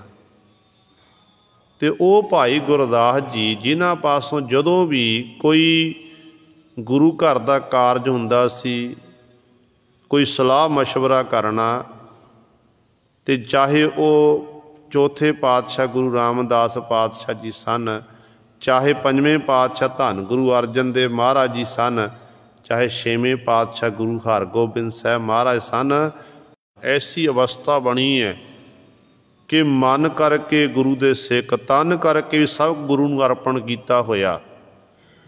ਅਤੇ ਰੋਮ ਰੋਮ ਦੇ ਵਿੱਚ ਸਤਿਗੁਰੂ ਗੁਰੂ ਗੁਰੂ ਦੀ ਆਵਾਜ਼ ਆਉਂਦੀ ਅਤੇ ਗੁਰੂ ਗੁਰੂ ਜਪਦੇ ਨੇ। ਅੱਜ ਅੰਤਮ ਸਮਾਂ ਨੇੜੇ ਆ ਗਿਆ। ਸੰਨ ਆਇਆ 1600 ਤਕਰੀਬਨ 35-36 ਦੀ ਇਹ ਗੱਲ ਹੈ। ਕਹਿੰਦੇ ਨੇ ਭਾਈ ਸਾਹਿਬ ਭਾਈ ਗੁਰਦਾਸ ਜੀ ਗੋਇੰਦਵਾਲ ਸਾਹਿਬ ਦੀ ਧਰਤੀ 'ਤੇ ਆ ਕੇ ਬਿਰਾਜਮਾਨ ਹੋ ਗਏ। ਮਨ 'ਚ ਇੱਛਾ ਰੱਖੀ ਕਿ ਮੇਰੇ ਪਾਤਸ਼ਾਹ ਜੀ ਆਉਣ ਅਤੇ ਅੰਤਮ ਵੇਲੇ ਮੈਂ ਆਪਣੇ ਪਾਤਸ਼ਾਹ ਦੇ ਦਰਸ਼ਨ ਦੀਦਾਰੇ ਕਰਾਂ, ਫਿਰ ਮੈਂ ਆਪਣੇ ਪੰਜ ਭੂਤਕ ਸਰੀਰ ਨੂੰ ਤਿਆਗਣਾ ਕਰਾਂ। ਹੁਣ ਜਦੋਂ ਗੁਰਸਿੱਖ ਪ੍ਰੇਮ ਨਾਲ ਯਾਦ ਕਰੇ ਤੇ ਗੁਰੂ ਸਾਹਿਬਾਨ ਜੀ ਉਸ ਥਾਂ 'ਤੇ ਪਹੁੰਚ ਜਾਂਦੇ ਨੇ। ਜਦੋਂ ਹੁਣ ਭਾਈ ਸਾਹਿਬ ਭਾਈ ਗੁਰਦਾਸ ਜੀ ਯਾਦ ਕਰ ਰਹੇ ਨੇ, ਅੰਤਮ ਸਮਾਂ ਹੈ ਤੇ ਗੁਰੂ ਹਰਗੋਬਿੰਦ ਸਾਹਿਬ ਮਹਾਰਾਜ ਗੱਦੀ 'ਤੇ ਬਿਰਾਜਮਾਨ ਨੇ। ਕਹਿੰਦੇ ਸਤਿਗੁਰੂ ਮਹਾਰਾਜ ਗੋਇੰਦਵਾਲ ਸਾਹਿਬ ਧਰਤੀ 'ਤੇ ਪਹੁੰਚ ਗਏ। ਉਸ ਤੋਂ ਪਹਿਲਾਂ ਭਾਈ ਗੁਰਦਾਸ ਜੀ ਨੇ ਸਾਰੇ ਪਰਿਵਾਰ ਨੂੰ ਇਕੱਤਰ ਕਰ ਲਿਆ ਸਤਿਗੁਰ 'ਤੇ ਆਉਣ ਤੋਂ ਪਹਿਲਾਂ, ਤੇ ਬਚਨ ਕੀਤੇ ਕਿ ਦੇਖੋ ਇਹ ਸੰਸਾਰ ਫਾਨੀ ਹੈ, ਅੱਜ ਨਹੀਂ ਤਾਂ ਕੱਲ੍ਹ ਹਰ ਇੱਕ ਨੇ ਸੰਸਾਰ ਤੋਂ ਕੂਚ ਕਰਨਾ ਹੈ। ਮੇਰੇ ਜਾਣ ਤੋਂ ਬਾਅਦ ਕਿਸੇ ਨੇ ਰੋਣਾ ਨਹੀਂ, ਕੁਰਲਾਣਾ ਨਹੀਂ ਹੈ।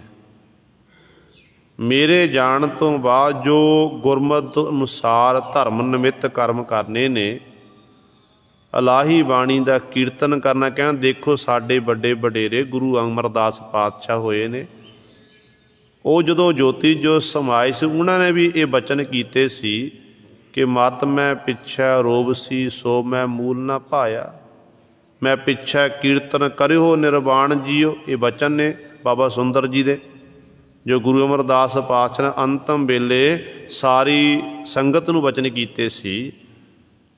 ਭਾਈ ਗੁਰਦਾਸ ਜੀ ਕਹਿਣ ਲੱਗੇ ਹੁਣ ਅਸੀਂ ਆਪਣੇ ਸਰੀਰ ਨੂੰ ਤਿਆਗਣਾ ਹੈ, ਪਰ ਮੇਰੇ ਬਾਅਦ ਮੇਰੇ ਸਰੀਰ ਛੱਡਣ ਤੋਂ ਕਿਸੇ ਨੇ ਰੋਣਾ ਨਹੀਂ ਹੈ। ਗੁਰਮਤਿ ਅਨੁਸਾਰ ਸਾਰੇ ਕਰਮ ਕਰਨੇ ਨੇ।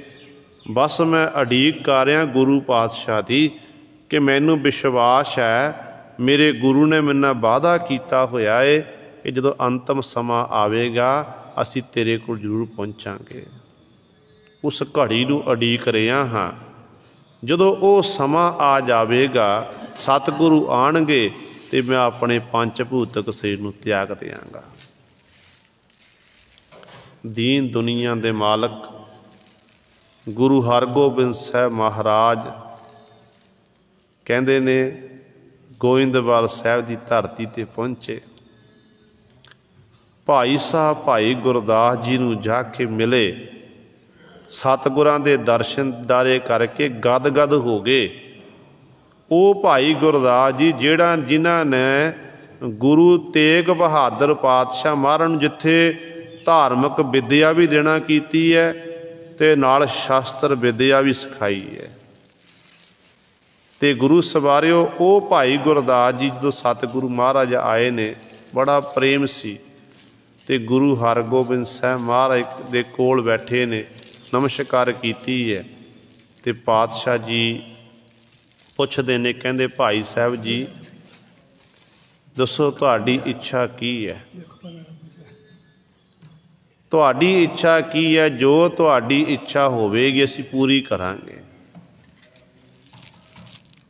ਤੇ ਭਾਈ ਗੁਰਦਾਸ ਜੀ ਨੇ ਅੱਗੋਂ ਉੱਤਰ ਦੇਣਾ ਕੀਤਾ, ਕਹਿਣ ਲੱਗੇ ਪਾਤਸ਼ਾਹ ਇੱਛਾ ਕੀ ਹੈ? ਅੰਤਮ ਇੱਛਾ ਰੱਖੀ ਸੀ ਜਦੋਂ ਮੈਨੂੰ ਸੋਝੀ ਆਈ ਤੇ ਮੈਂ ਇੱਛਾ ਰੱਖੀ ਕਿ ਮੈਂ ਗੁਰੂ ਵਾਲਾ ਬਣ ਜਾਵਾਂ। ਗੁਰੂ ਵਾਲਾ ਬਣ ਗਿਆ। ਦੂਜੀ ਮਨ 'ਚ ਇੱਛਾ ਰੱਖੀ ਸੀ ਜਿਸ ਗੁਰੂ ਦਾ ਮੈਂ ਸੇਵਕ ਬਣਿਆ ਹਾਂ ਉਸ ਗੁਰੂ ਦੀ ਮੈਂ ਟਹਿਲ ਸੇਵਾ ਕਰਾਂ। ਤੇ ਪਾਤਸ਼ਾਹ ਬੜੀ ਬਖਸ਼ਿਸ਼ ਕੀਤੀ, ਛਹਿਬਰਾਂ ਆਪ ਜੀ ਨੇ ਲਾਣਾ ਕੀਤੀਆਂ। ਸਤਿਗੁਰੂ ਆਪਣੇ ਦਰ ਦੀ ਸੇਵਾ ਬਖਸ਼ੀ, ਮੈਨੂੰ ਮਾਣ ਬਖਸ਼ਿਆ, ਲਿਖਾਰੀ ਬਣਾਇਆ, ਮੈਨੂੰ ਗੁਰੂ ਗ੍ਰੰਥ ਸਾਹਿਬ ਮਹਾਰਾਜ ਦੀ ਪਾਵਨ ਬਾਣੀ ਦੇਖੀ। ਸਤਿਗੁਰੂ ਐਡੀ ਵੱਡੀ ਬਖਸ਼ਿਸ਼ ਕੀਤੀ ਹੈ। ਤੇ ਤੀਜਾ ਸਤਿਗੁਰੂ ਮਨ 'ਚ ਇੱਛਾ ਰੱਖੀ ਸੀ ਕਿ ਅੰਤਮ ਸਮਾਂ ਆਵੇਗਾ ਮੈਂ ਆਪਣੇ ਗੁਰੂ ਦੇ ਦੀਦਾਰ ਕਰਾਂਗਾ। ਅੱਜ ਮੇਰੇ ਮਾਲਕਾ ਤੂੰ ਸਾਹਮਣੇ ਆ ਗਿਆ, ਮੇਰੀ ਇੱਛਾ ਤਾਂ ਕੋਈ ਰਹੀ ਨਹੀਂ ਹੈ। ਕਹਿੰਦੇ ਨੇ ਉਸ ਸਮੇਂ ਸਤਿਗੁਰੂ ਮਹਾਰਾਜ ਨੇ ਭਾਈ ਗੁਰਦਾਸ ਜੀ ਨੂੰ ਘੁੱਟ ਕੇ ਗਲ ਬੱਕੜੀ 'ਚ ਲਿਆ ਤੇ ਭਾਈ ਗੁਰਦਾਸ ਜੀ ਨੇ ਕਹਿੰਦੇ ਉਸ ਸਮੇਂ ਫਿਰ ਆਪਣਾ ਪੰਜ ਭੂਤਕ ਸਰੀਰ ਤਿਆਗਿਆ। ਗੁਰੂ ਹਰਗੋਬਿੰਦ ਸਾਹਿਬ ਮਹਾਰਾਜ ਆਪਣੇ ਆਪ ਕਾਨੀ ਲੱਗੇ ਨੇ, ਆਪਣੇ ਹੱਥੀਂ ਸਤਿਗੁਰੂ ਜੀ ਨੇ ਭਾਈ ਗੁਰਦਾਸ ਜੀ ਦੀ ਅੰਤਮ ਕਿਰਿਆ ਸਾਰੀ ਕੀਤੀ ਹੈ। ਤੇ ਗੁਰੂ ਸਵਾਰਿਓ ਇਹੋ ਜਿਹੇ ਸਿੱਖ ਜਿਹੜੇ ਨੇ, ਜਿਹੜੇ ਨਾਮ ਦ੍ਰਿੜ ਕਰਦੇ ਨੇ, ਜਿਹੜੇ ਹਰ ਸਮੇਂ ਉਸ ਮਾਲਕ ਦਾ ਨਾਮ ਜਪਦੇ ਨੇ, ਉਹਨਾਂ ਉੱਤੇ ਫਿਰ ਗੁਰੂ ਸਾਹਿਬਾਨ ਜੀ ਇਸ ਤਰ੍ਹਾਂ ਬਖਸ਼ਾਂ ਕਰਦੇ ਹਨ। ਜੀਵਨ ਸਫਲ ਆ, ਸੰਸਾਰ ਵਿੱਚ ਆਇਆ ਹੋਇਆ ਸਫਲ ਹੋ ਗਿਆ। ਆਇਆ ਸਫਲ ਤਾਹੂ ਕੋ ਗਣੀਐ, ਜਾਸ ਰਸਨ ਹਰ ਹਰ ਮੁਖ ਭਣੀਐ। ਜਿਹੜੇ ਆਪਣੇ ਮੁੱਖੋਂ ਹਰੀ ਹਰੀ ਜਪਦੇ ਨੇ, ਮੁੱਖੋਂ ਵਾਹਿਗੁਰੂ ਵਾਹਿਗੁਰੂ ਜਪਦੇ ਹਨ, ਅਸਲ ਵਿੱਚ ਗੁਰੂ ਸਵਾਰੇ ਉਹਨਾਂ ਦਾ ਆਇਆ ਹੋਇਆ ਸੰਸਾਰ ਸਫਲਾ ਹੈ। ਸੋ ਇੱਥੇ ਸਤਿਗੁਰੂ ਮਹਾਰਾਜ ਬਚਨ ਕਰਦੇ ਹਨ, ਕਹਿੰਦੇ ਪੂਰਾ ਸਤਿਗੁਰ ਭਗਤ ਦ੍ਰਿੜਾਏ। ਪੂਰੇ ਸਤਿਗੁਰੂ ਜੀ ਨਾ ਆਪਣੇ ਪਿਆਰਿਆਂ ਨੂੰ ਪ੍ਰੇਮਾ ਭਗਤੀ ਦ੍ਰਿੜ ਕਰਾਉਂਦੇ ਹਨ। ਗੁਰ ਕੈ ਸ਼ਬਦ ਹਰ ਨਾਮ ਚਿਤ ਲਾਏ। ਉਹ ਗੁਰੂ ਦੇ ਸ਼ਬਦ ਨਾਲ ਜੁੜ ਜਾਂਦੇ ਨੇ ਗੁਰਮੁਖ ਜਨ, ਅਤੇ ਇਸ ਤਰ੍ਹਾਂ ਸ਼ਬਦ ਦਾ ਅਭਿਆਸ ਕਰਦੇ ਹੋਏ ਹਰੀ ਪਰਮਾਤਮਾ ਵਿੱਚ ਆਪਣੇ ਚਿੱਤ ਨੂੰ ਲਾ ਲੈਂਦੇ ਹਨ। ਮਨ ਤਨ ਹਰ ਰਵਿਆ ਘਟ ਅੰਤਰ, ਮਨ ਭੀਨੈ ਭਗਤ ਸਲਾਹੇ। ਗੁਰੂ ਸਾਹਿਬਾਨ ਜੀ ਬਖਸ਼ਿਸ਼ ਕਰਦੇ ਹਨ, ਕਹਿੰਦੇ ਉਹ ਪਰਮਾਤਮਾ ਜਿਹੜਾ ਹਰੀ ਹੈ, ਉਹ ਮਨ ਦੇ ਵਿੱਚ ਵੀ ਹੈ, ਤਨ ਦੇ ਵਿੱਚ, ਸਾਰਿਆਂ ਦੇ ਹਿਰਦੇ ਅੰਦਰ ਉਹ ਰਮਿਆ ਹੋਇਆ ਪਰਮੇਸ਼ਰ। ਘਟ ਵੀ ਘਟ ਅੰਤਰ, ਹਰ ਇੱਕ ਜੀਵ ਦੇ ਹਿਰਦੇ ਅੰਦਰ ਵੀ ਹੈ, ਉਹਦਾ ਹੀ ਵਾਸਾ ਹੈ। ਤੇ ਮਨ ਭੀਨੈ ਭਗਤ ਸਲਾਹਾ ਹੈ। ਫਿਰ ਕਹਿੰਦੇ ਇਸ ਮਨ ਨੂੰ ਭਿਗਾਉਣਾ ਕਿਵੇਂ ਭਿਗਾਉਣਾ ਹੈ? ਕਹਿੰਦੇ ਪਰਮੇਸ਼ਰ ਦੀ ਪ੍ਰੇਮਾ ਭਗਤੀ ਕਰਕੇ, ਪਰਮੇਸ਼ਰ ਦੀ ਸਿਫਤ ਸਲਾਹ ਕਰਕੇ, ਵਡਿਆਈ ਕਰਕੇ ਹੀ ਇਸ ਮਨ ਨੂੰ ਉਸ ਪਰਮੇਸ਼ਰ ਦੀ ਯਾਦ ਵਿੱਚ ਭਿਗਾਉਣਾ ਹੈ। ਜਦੋਂ ਆਪਾਂ ਮਨ ਕਰਕੇ, ਤਨ ਕਰਕੇ ਉਸ ਮਾਲਕ ਦਾ ਨਾਮ ਜਪਾਂਗੇ ਅਤੇ ਗੁਰੂ ਸਵਾਰੇ ਗੁਰੂ ਨੇ ਆਪਣੇ ਆਪ ਕਿਰਪਾ ਕਰਨੀ ਹੈ। ਫਿਰ ਸਾਡਾ ਜਿਹੜਾ ਮਨ ਜਿਹੜਾ ਹੈ ਇਹ ਆਪਣੇ ਆਪ ਹੀ ਉਸ ਨਾਮ ਜਲ ਵਿੱਚ ਭਿੱਜ ਜਾਵੇਗਾ, ਬਿਲਕੁਲ ਕੇਂਦਰਿਤ ਹੋ ਜਾਵੇਗਾ। ਪਰ ਹੋਣਾ ਉਦੋਂ ਜਦੋਂ ਗੁਰੂ ਨੇ ਬਖਸ਼ਿਸ਼ ਕਰਨੀ ਹੈ। ਸ਼ਬਦ ਨਾਲ ਜੁੜ ਕੇ ਹੀ ਸਾਡਾ ਮਨ ਖੁੱਭ ਸਕਦਾ ਹੈ। ਮੇਰਾ ਪ੍ਰਭ ਸਾਚਾ ਅਸੁਰ ਸੰਘਾਰਣ, ਗੁਰ ਕੈ ਸ਼ਬਦ ਭਗਤ ਨਿਸਤਾਰਣ। ਗੁਰੂ ਸਾਹਿਬਾਨ ਜੀ ਅਗਲੀ ਪੰਕਤੀ ਬਖਸ਼ਿਸ਼ ਕਰਦੇ ਨੇ। ਪੁੱਛਿਆ ਸਤਿਗੁਰੂ ਜੀ ਨੂੰ ਕਿ ਪਾਤਸ਼ਾਹ ਪ੍ਰਭੂ ਪਰਮਾਤਮਾ ਕਿਹੋ ਜਿਹੇ, ਕਿਹੜੇ ਗੁਣ ਨੇ? ਅਤੇ ਸਤਿਗੁਰੂ ਕਹਿੰਦੇ ਜਿਹੜਾ ਮੇਰਾ ਪ੍ਰਭ ਸਾਚਾ, ਪ੍ਰਭੂ ਮੇਰਾ ਸੱਚਾ ਹੈ, ਉਹਦੇ ਕੋਲ ਬਿਲਕੁਲ ਵੀ ਝੂਠ ਨਹੀਂ ਹੈ, ਉਹ ਸੱਚ ਹੀ ਬੋਲਦਾ ਹਰ ਸਮੇਂ। ਅਤੇ ਦੂਜਾ ਉਹ ਕੰਮ ਕਰਦਾ ਅਸੁਰ ਸੰਘਾਰਣ। ਪ੍ਰਤੱਖ ਤੌਰ 'ਤੇ ਅਨੇਕਾਂ ਅਸਰੂ, ਜਿਹੜੀ ਅਸਰੂ ਸਨ, ਦੈਂਤ ਇਤਿਆਦਿਕ ਸਨ, ਉਹਨਾਂ ਦਾ ਸੰਘਾਰ ਕੀਤਾ, ਖਾਤਮਾ ਕੀਤਾ। ਅਤੇ ਦੂਜਾ ਸਾਡਾ ਅਸੁਰ ਸੰਘਾਰਨ, ਜਿਹੜੇ ਸਾਡੇ ਅੰਦਰ ਅਸੁਰ ਬਿਰਤੀ ਹੈ, ਪਰਾਏ ਦਾ ਬੁਰਾ ਕਰਨਾ, ਮਾੜਾ ਸੋਚਣਾ ਹਰ ਸਮੇਂ, ਮੰਦੇ ਕਰਮ ਕਰਨੇ, ਇਹ ਅਸੁਰ ਬਿਰਤੀ ਹੈ ਅਸਲ ਵਿੱਚ। ਕਹਿੰਦੇ ਇਸ ਅਸੁਰ ਬਿਰਤੀ ਨੂੰ ਸਤਿਗੁਰੂ ਜੀ ਪ੍ਰਭੂ ਪਰਮਾਤਮਾ ਜੀ ਸੰਘਾਰਨ ਵਾਲੇ ਨੇ, ਖਤਮ ਕਰਨ ਵਾਲੇ ਹਨ। ਗੁਰ ਕੈ ਸ਼ਬਦ ਭਗਤ ਨਿਸਤਾਰਣ, ਜਿਹੜੇ ਗੁਰੂ ਦੇ ਸ਼ਬਦ ਨਾਲ ਜੁੜ ਜਾਂਦੇ, ਸ਼ਬਦ ਦਾ ਅਭਿਆਸ ਕਰਦੇ ਹਨ, ਉਹ ਪ੍ਰੇਮਾ ਭਗਤੀ ਕਰਦੇ ਹਨ। ਪ੍ਰੇਮਾ ਭਗਤੀ ਕਰਕੇ ਉਹਨਾਂ ਦਾ ਫਿਰ ਸਤਿਗੁਰੂ ਨਿਸਤਾਰਨ, ਪਾਰ ਉਤਾਰਾ ਕਰ ਦਿੰਦੇ ਨੇ। ਉਹ ਫਿਰ ਜੀਵ ਸੰਸਾਰ ਸਮੁੰਦਰ ਤਰ ਜਾਂਦੇ ਹਨ। ਮੇਰਾ ਪ੍ਰਭ ਸਾਚਾ ਸਦ ਹੀ ਸਾਚਾ, ਸਿਰ ਸਾਹਾਂ ਪਾਤਸ਼ਾਹ ਹੈ। ਸਤਿਗੁਰੂ ਅਗਲੀ ਪੰਕਤੀ ਬਖਸ਼ਿਸ਼ ਕਰਦੇ ਹਨ ਕਿ ਮੇਰਾ ਪ੍ਰਭੂ ਕੈਸਾ ਹੈ? ਸੱਚਾ ਹੈ, ਸਦੀਵੀ ਕਾਲ ਹੀ ਸੱਚਾ, ਸਦ ਹੀ ਸਾਚਾ, ਸੱਚਾ ਹੀ ਰਹਿਣ ਵਾਲਾ। ਕਹਿੰਦੇ ਉਹ ਕਿਹਦਾ ਮਾਲਕ ਹੈ? ਸ਼ਾਹਾਂ ਦਾ ਮਾਲਕ, ਪਾਤਸ਼ਾਹਾਂ ਦਾ ਮਾਲਕ। ਅਤੇ ਸਤਿਗੁਰੂ ਕਹਿੰਦੇ ਹਾਂ, ਜਿੰਨੇ ਵੱਡੇ ਵੱਡੇ ਬਾਦਸ਼ਾਹ ਹੋਏ ਨੇ, ਪਾਤਸ਼ਾਹ ਹੋਏ ਨੇ, ਸ਼ਾਹ ਹੋਏ ਨੇ, ਸ਼ਾਹਾਂ ਦਾ ਸ਼ਾਹ ਹੈ ਤੇ ਉਹ ਪਰਮਾਤਮਾ ਬੇਪਰਵਾਹ ਹੈ। ਜਿਵੇਂ ਸਤਿਗੁਰੂ ਮਹਾਰਾਜ ਨੂੰ ਆਖਿਆ ਸੀ ਨਾ ਕਿ ਸ਼ਾਹਾਂ ਦਾ ਸ਼ਾਹ ਬੇਪਰਵਾਹ, ਤੇ ਇਸੇ ਤਰ੍ਹਾਂ ਜਿਹੜਾ ਪਰਮੇਸ਼ਰ ਵੀ ਬੇਪਰਵਾਹ ਹੈ। ਸਾਰੇ ਸ਼ਾਹਾਂ ਦਾ, ਬਾਦਸ਼ਾਹਾਂ ਦਾ ਉਹ ਪਰਮੇਸ਼ਰ ਹੀ ਮਾਲਕ ਹੈ। ਸੇ ਭਗਤ ਸੱਚੇ ਤੇਰੇ ਮਨ ਭਾਏ, ਦਰ ਕੀਰਤਨ ਕਰਹਿ ਗੁਰ ਸ਼ਬਦ ਸੁਹਾਏ। ਸਤਿਗੁਰੂ ਜੀ ਉਸ ਪਰਮੇਸ਼ਰ ਨੂੰ ਕਿਹੜੇ ਜੀਵ ਚੰਗੇ ਲੱਗਦੇ ਨੇ? ਹੈ ਤਾਂ ਸਾਰੇ ਉਸ ਮਾਲਕ ਦੇ ਪੈਦਾ ਕੀਤੇ ਹੋਏ ਨੇ। ਜਿੰਨੇ ਵੀ ਜੀਵ ਨੇ 84 ਲੱਖ ਜੂਨਾਂ ਹਨ, ਪਰ ਵੱਧ ਪ੍ਰੇਮ ਪਰਮਾਤਮਾ ਕਿਹਦੇ ਨਾਲ ਕਰਦਾ ਹੈ? ਤੇ ਸਤਿਗੁਰੂ ਕਹਿੰਦੇ ਨੇ ਜਿਹੜੇ ਸੱਚੇ ਨੇ, ਪਰਮੇਸ਼ਰ ਦੀ ਪ੍ਰੇਮਾ ਭਗਤੀ ਕਰਦੇ ਹਨ, ਉਹੀ ਕਹਿੰਦੇ ਉਹ ਭਗਤ ਕਹਿੰਦੇ ਉਸ ਮਾਲਕ ਦੇ ਮਨ ਨੂੰ, ਤੇਰਾ ਮਨ ਭਾਏ, ਪਰਮਾਤਮਾ ਤੇਰੇ ਮਨ ਨੂੰ ਭਾਏ, ਚੰਗੇ ਲੱਗਦੇ ਹਨ। ਭਾਵ ਤੇਰੀ ਭਗਤੀ ਕਰਨ ਵਾਲੇ ਹੀ ਵਾਹਿਗੁਰੂ ਨੂੰ ਚੰਗੇ ਲੱਗਦੇ ਨੇ। ਉਹ ਸੋਭਨਿਕ ਹੁੰਦੇ ਹਨ। ਉਹ ਕਿਹੋ ਜਿਹੇ ਹਨ? ਕਹਿੰਦੇ ਦਰ ਕੀਰਤਨ ਕਰੈ ਗੁਰ ਸ਼ਬਦ ਸੁਹਾਏ।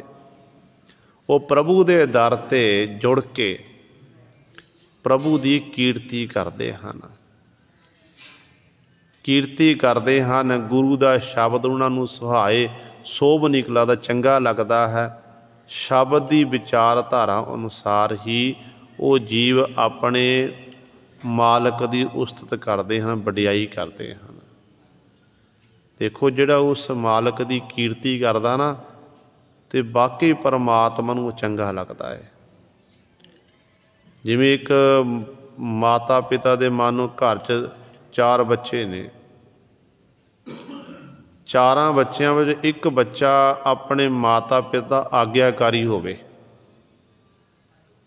ਮਾਂ ਬਾਪ ਜਿਵੇਂ ਆਖਣ ਉਸੇ ਤਰ੍ਹਾਂ ਸਾਰੇ ਕੰਮ ਕਰੇ, ਤੇ ਮਾਤਾ ਪਿਤਾ ਬਿਲਕੁਲ ਵੀ ਉਲਟ ਨਾ ਜਾਵੇ,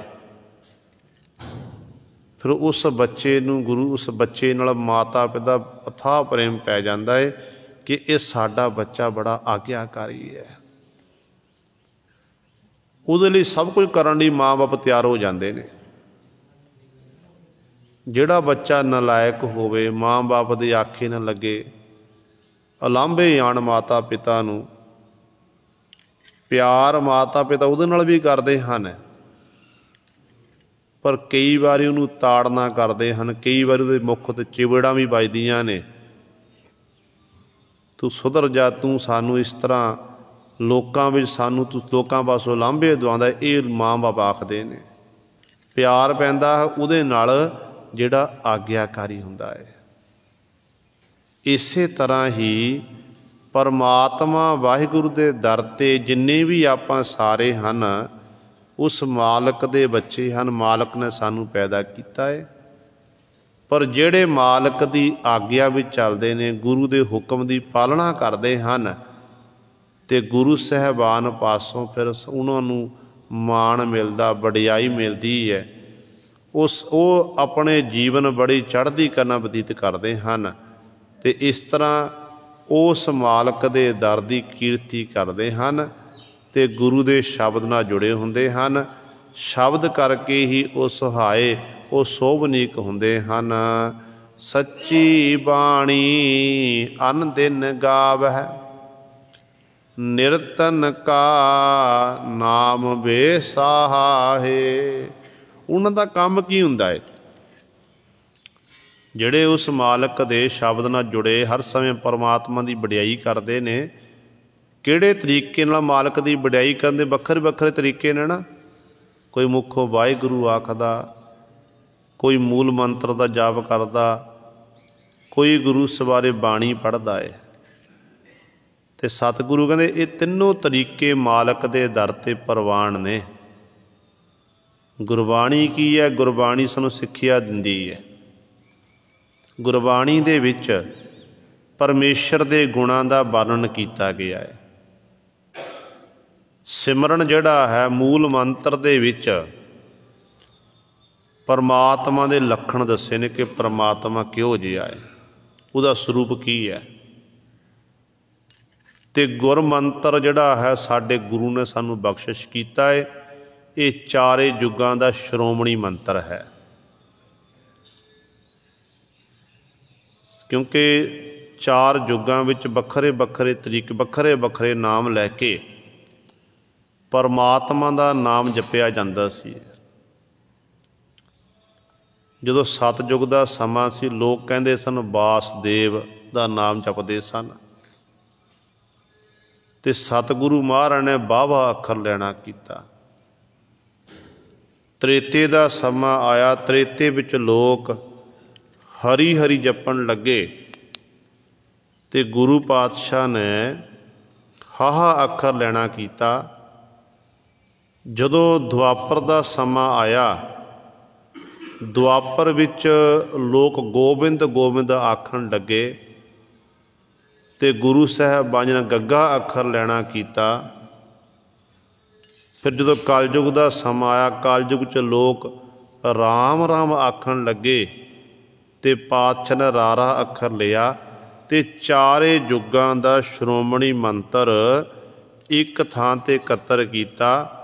ते पातशाह ने कह दिता कि वाहिगुरु गुर मंत्र है, जप होमै खोई। भाई गुरदास जी कि वाहिगुरु गुरु का मंत्र है, इनू जपण ना की होवेगा, ऐ जीव तेरे अंदरों होमै खत्म हो जाएगी। फिर भाई गुरदास जी ये भी वचन करते हैं, कहते ने वेद कतेब अगोचरा, अगोचरा छुपिया होया, वेद कतेब अगोचरा वाहिगुरु गुर शब्द सुनाया। कि वाहिगुरु ने वो जिहड़ा गुरु का शब्द जिहड़ा है वो सुना दिता, जिहड़ा वाहिगुरु लुकिया होया सी वेदां विच कतेबां विच, वो गुरु साहबान ने वो शब्द सानू सुनाना कीता है। जिहदे बाबत धन गुरु रामदास पातशाह महाराज जी कहते हैं कि जप मन सतनाम सदा सतनाम, हालत पालत मुख उज्जल होई है, नित ध्याईऐ हर पुरख निरंजना। ऐसा गुरु सवारे उस परमेश्वर का ये नाम है। तो सतगुरु जी इत्थे बचन करते हैं, कहते साची बाणी, सतगुरां दी बाणी की सच्ची है।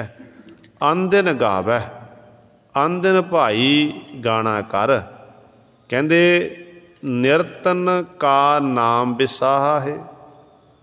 निरतन जिहड़ा धन तो हीना पुरुष, जिहदे कोल धन संपदा नहीं है, आपां कहंदे मनुख दा सहारा ही धन है, धन तो बिना मनुख दा गुजरान नहीं हो सकता।